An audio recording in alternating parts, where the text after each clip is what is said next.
Welcome to my corner of the multiverse, the Salty Goddess podcast. I'm Ann Margaret Perry. Welcome to your Hump Day midweek guilty pleasure motivation.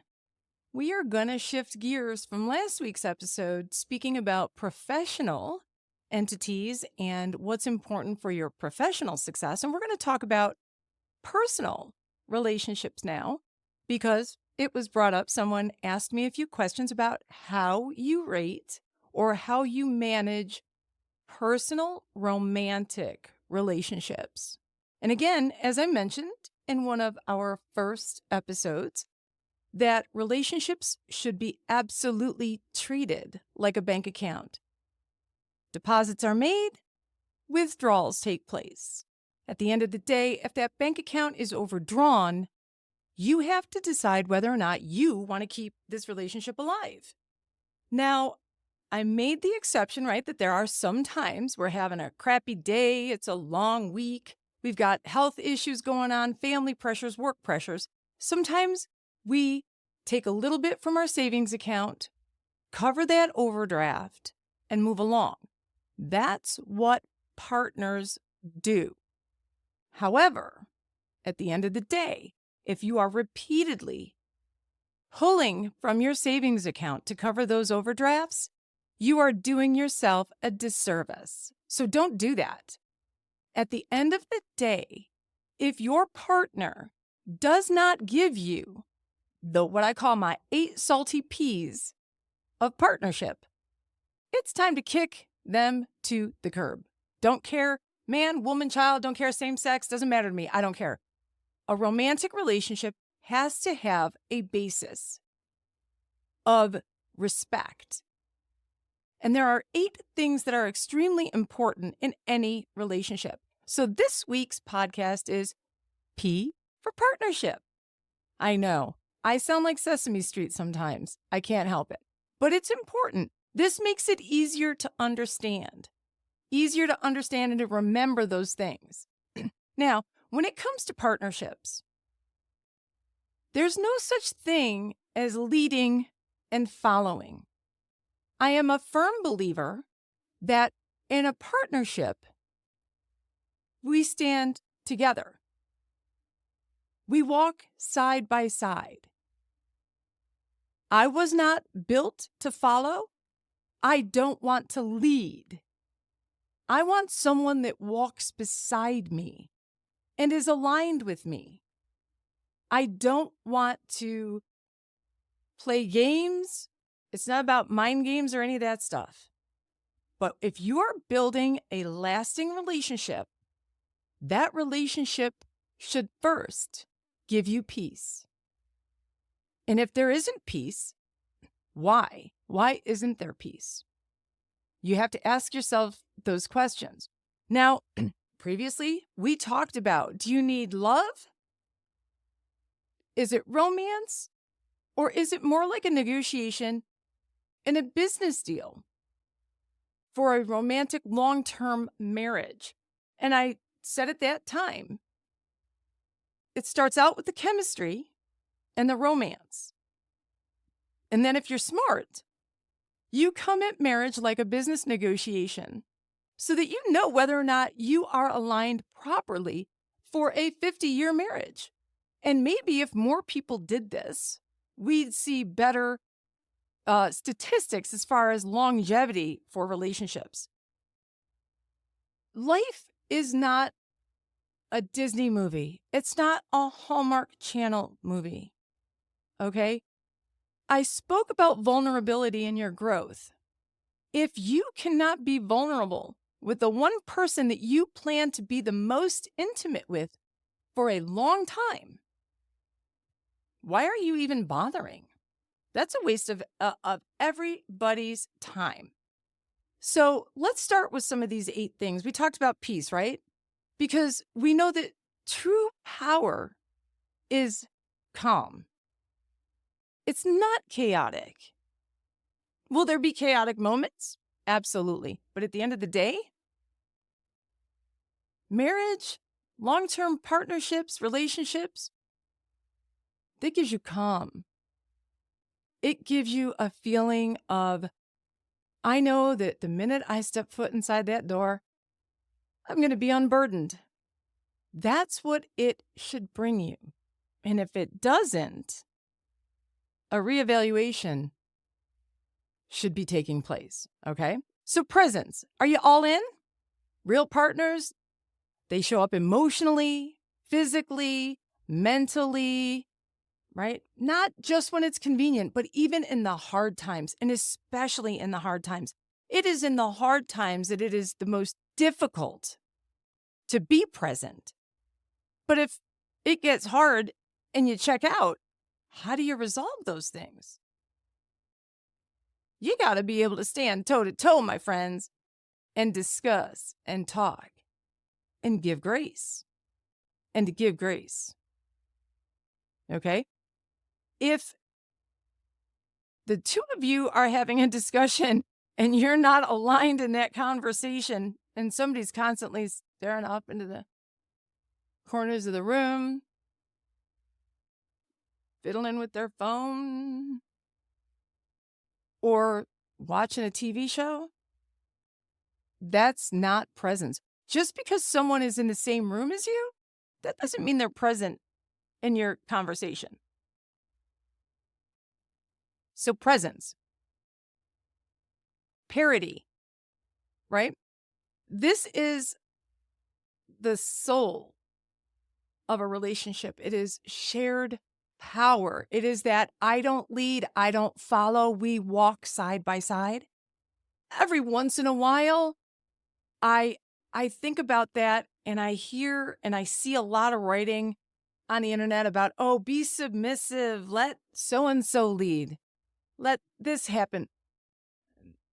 No. Are there times that I want someone to tell me what to do? Maybe I'm stuck. I don't know which direction to go in. That's absolutely the truth. Sometimes you just wish somebody would walk up to you and hand you a sheaf of paperwork and say, here are all the steps you need to follow to get the job done and be where you need to be. But I have news for you.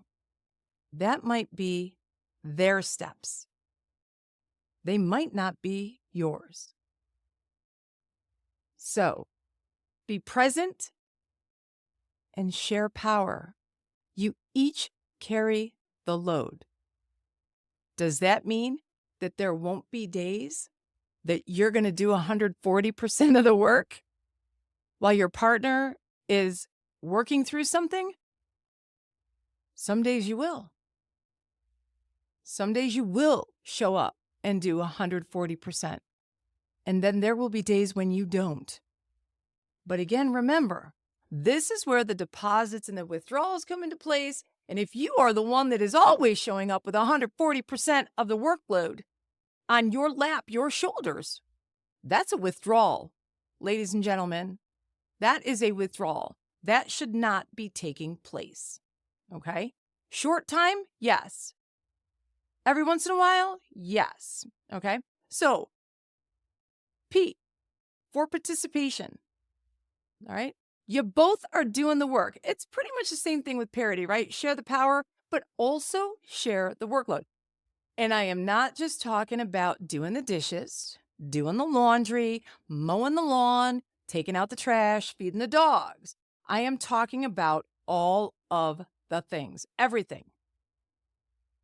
Everything. Everyone participates together to the best of their abilities. All right?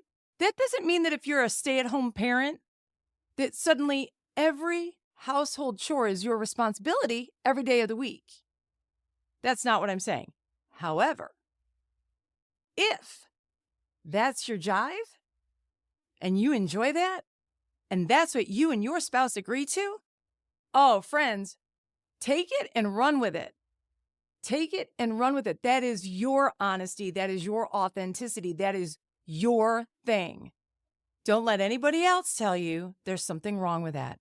If it's what makes you and your partner happy as can be, you do you. No one else should be walking into your relationship and laying down the law about how it's supposed to be. That's not how this works.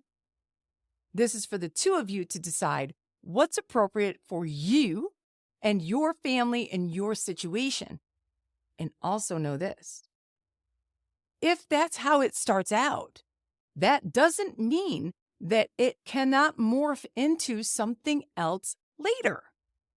But conversation, discussion, being authentic, and working together, that's how this goes down. So if you start out your relationship and one of you is going to be the stay-at-home parent, and then things change, children are off to school, that stay-at-home parent decides they want to pick up and start doing a little bit of work outside the home, discussion takes place.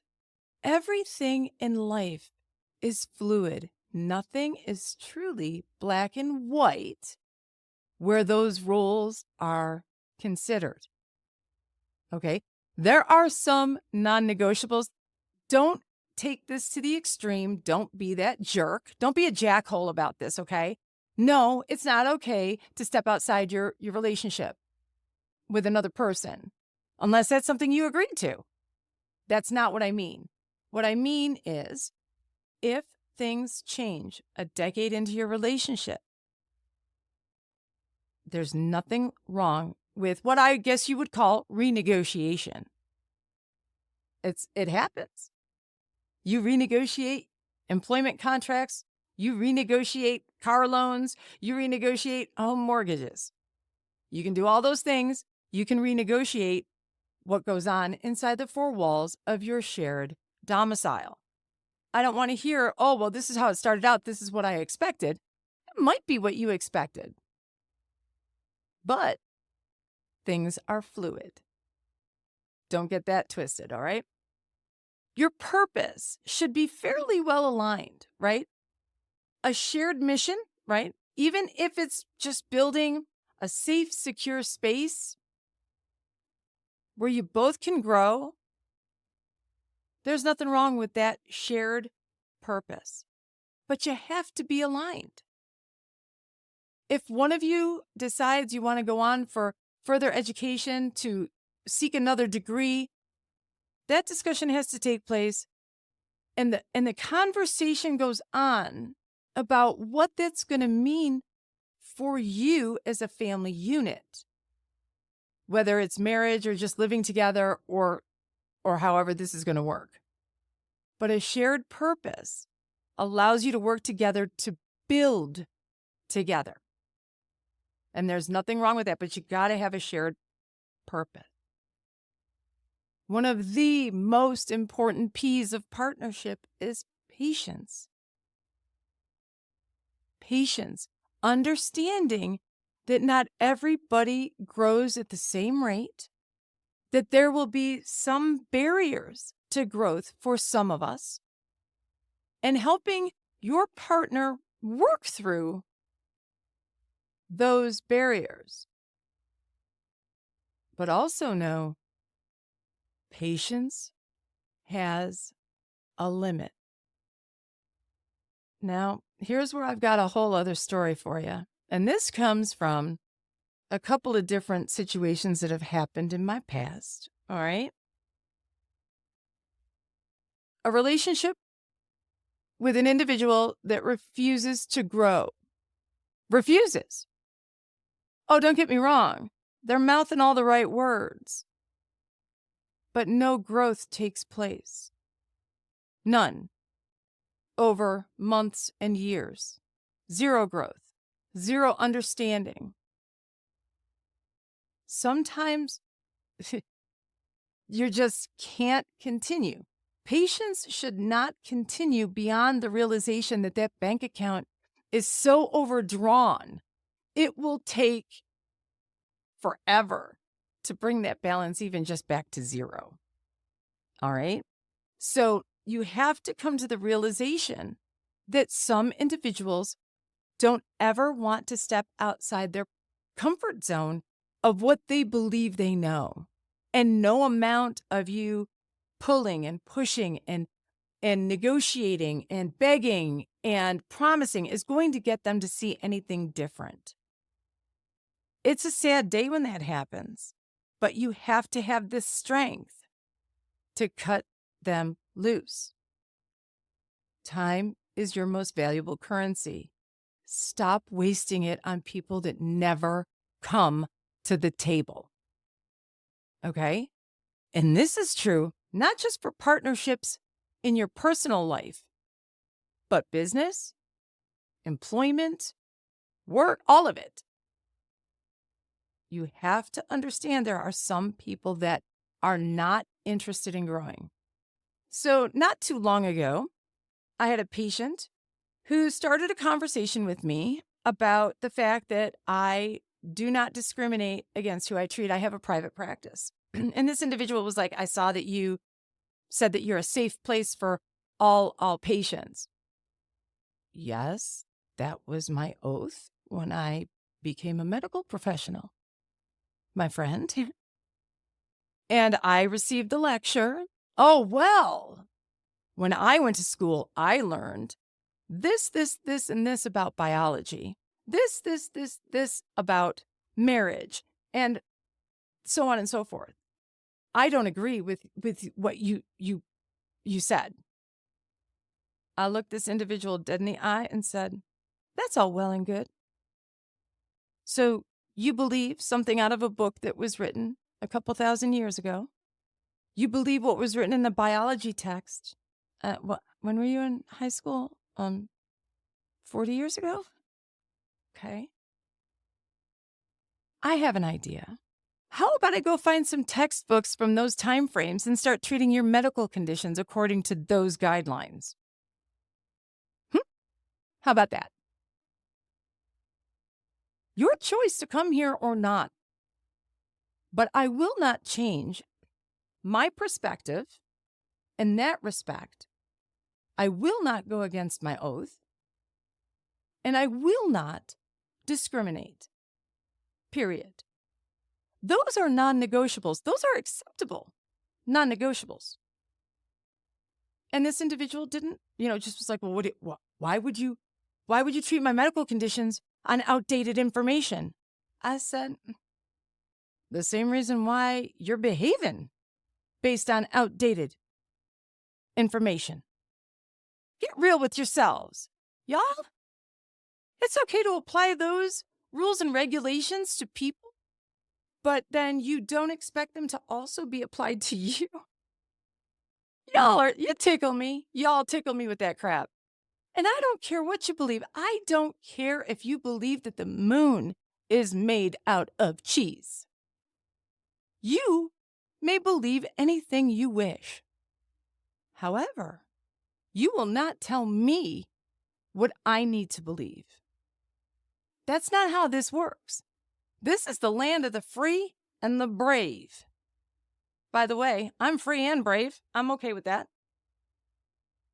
So if you want me to start to apply belief systems from 1,500 years ago or more and biology that we understood 40 years ago, I could start giving you medical treatment. Hold on, let me go see if I can find myself some leeches. All right? That's how intelligent you sound. Ladies and gentlemen, you don't sound intelligent. If you don't want me to come into your domicile and tell you what to believe or how to behave, please do not come to mine. It's not going to end well for either one of us. And y'all know I ain't built for prison. You can't get chocolate and whiskey in prison, or at least not good chocolate. I'm not interested in that kind of stuff. So remember, patience when you can, compromise when you can, and when you cannot, do not. I will not compromise my oath. I will not compromise my integrity. I will allow you to change the thermostat, though. 2 degrees at a time, even numbers only. I told you I wasn't perfect. I can admit that. I like even numbers.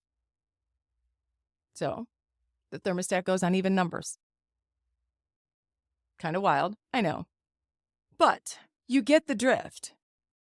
And individuals that will talk to you and basically tell you there's nothing wrong with them at all, period.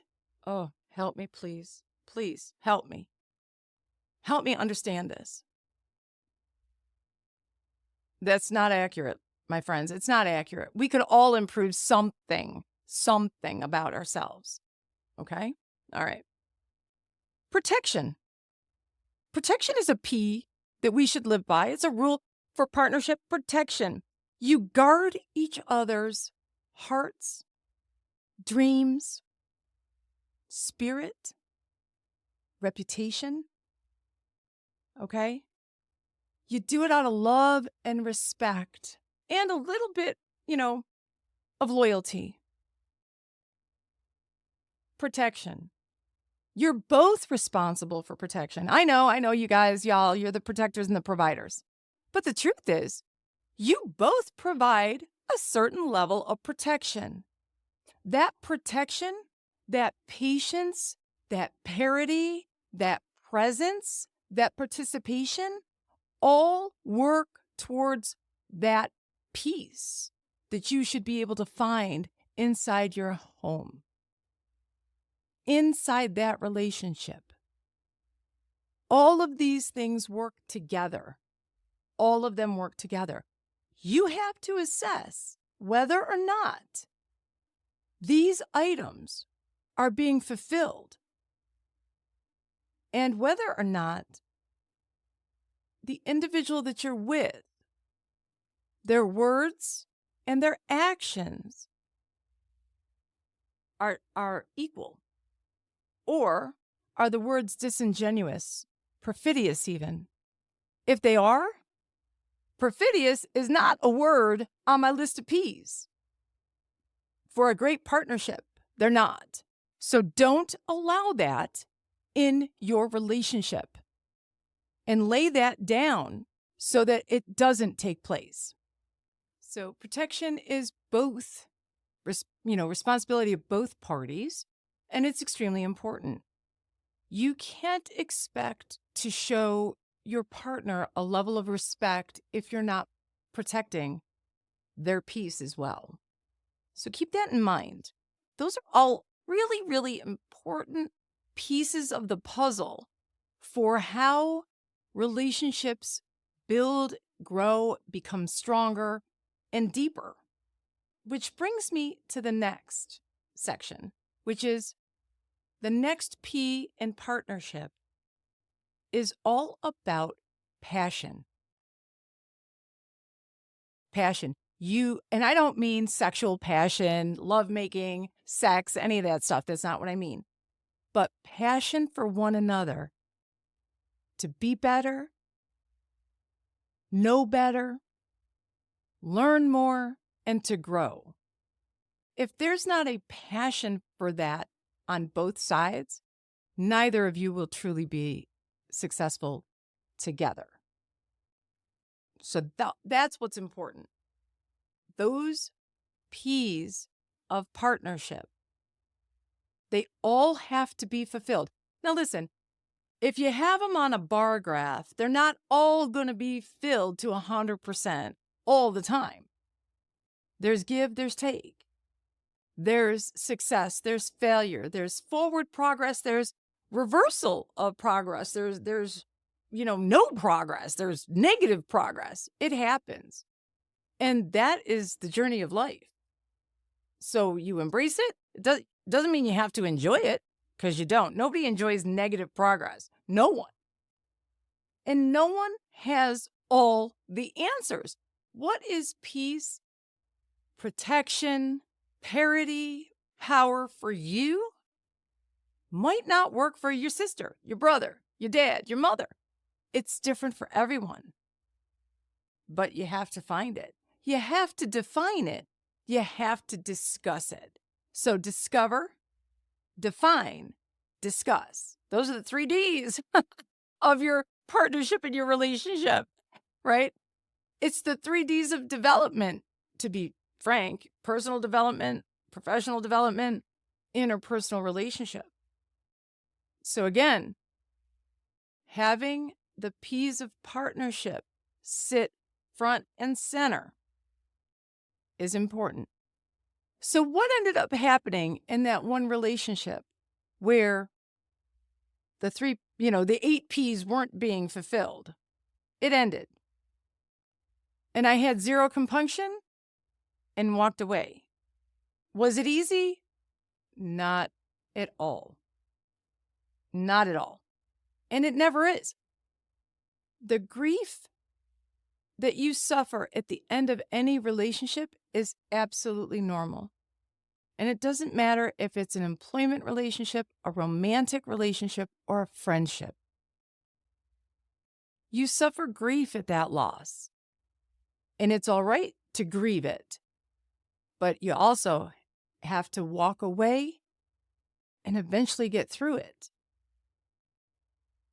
So, as I mentioned before, compromise when you can, and when you cannot, do not. Do not compromise your peace, your patience. Do not compromise your mental health and well-being. Do not ever compromise your physical well-being. Those are non-negotiables. Those are not places where you want to compromise. You need those items just for yourself to stand up each and every day and face the world. Don't give that up. Those that give up freedom for safety deserve neither freedom or safety. Stand on your feet, know what you want, know what you need, and never accept anything less than that. And I will tell you, if you're struggling through the relationship in the early stages with these issues, that struggle will not end once you make it official in a relationship that's basically filed at the county clerk's office. Don't make those mistakes. You're not bound to anyone or anything. You can move on. Those are, I don't want to call them the rules, because rules are made to be broken and bent, and rules are different for different people. But if you want to be successful personally, and you want to be able to reach specific goals, you must make sure that your partnerships that you make give you peace, give you protection, give you parity and power and patience. And truly, these aren't just for romantic relationships. They're for all relationships. All relationships.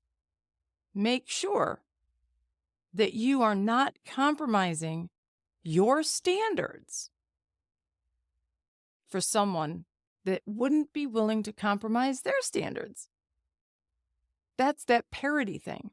If you are the one that's making all the compromises, this is not a relationship you should be in. Okay? Not a relationship that you should be in. Plain and simple. And I know I say that a lot, but it's the truth. Peace, protection, parity, power, presence, participation. When things get tough, what do? Where do you go?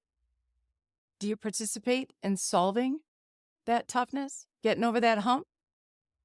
Or are you absent from the picture? Do you close down, shut down, and not communicate or participate? Those do not bode well for the future of that relationship. So, follow those P's of partnership, the T's that are so important in self-improvement and self-growth, and make sure that that's the path that you're on. Again, sometimes we step off the path that we had planned. Sometimes we encounter barriers and obstacles. You need to develop the coping skills so that you can overcome that barrier, so that you can traverse that barrier. You can resolve it. And one of the best ways is to have that partner that's able to assist you in those things and not run for cover when the proverbial bullets start to fly. So let me know what you think about the tea that I spilled last week, the P's for partnership this week, and know that I'm very interested in what y'all have to say. 9 times out of 10, it's conversations with y'all that give me more ideas for different topics that we discuss in this podcast, because y'all are the ones that are asking for it. So I'll just give you my salty, perspective. It's always a great time having these conversations and sharing with individuals, what's even happened or how I've managed a specific obstacle or barrier, or, how I grieve through the death of relationships. They happen, not just when people actually die, right? But when you decide you've got to bury that crap 6 feet under and never go back. Totally okay. Totally okay. So take the time to subscribe, follow, and share, because I'm pretty sure your friends also would love to hear some of this. And don't worry if you've missed the drop of the podcast on Wednesdays, because they're always available. Just make sure that you follow up and take a peek, look at the older episodes, and always re-listen. There's nothing wrong with replaying these.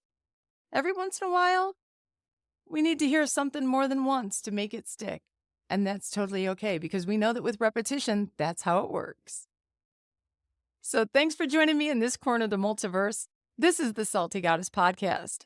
Follow the T's, follow the P's, and we're going to get you on the right path. I'm Ann Margaret Perry. Follow, share, subscribe, download, and we'll see you next week. Take care.